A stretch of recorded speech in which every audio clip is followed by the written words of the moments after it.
कालीगण्डकी नदीमाथि निर्माण भएको यो झुलुङ्गे पुलको आडैमा अर्को पक्की पुल निर्माण भइरहेको देख्न सकिन्छ।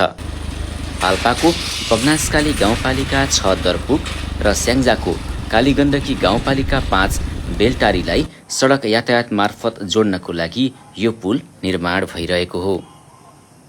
निर्माणाधीन पुल केवल कङ्क्रिट, फलाम र सिमेन्टको संरचना मात्र होइन, यो हजारौं स्थानीयको आशा, सपना र समृद्धिको आधार बनेर उभिँदैछ।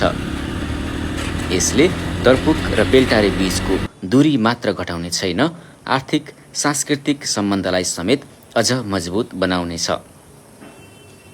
कालीगण्डकी करिडोर र सिद्धार्थ राजमार्गसँग सहज पहुँच प्राप्त भएपछि कृषि उपज सहज रूपमा बजारसम्म पुग्नेछन्, व्यापार व्यवसाय विस्तार हुनेछ र पर्यटनको सम्भावना समेत बढ्नेछ।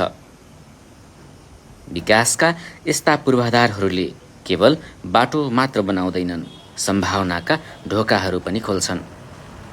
यो पुल निर्माण सम्पन्न भएपछि कालीगण्डकी विभाजनको प्रतीक नभई एकताको प्रतीक बन्नेछ।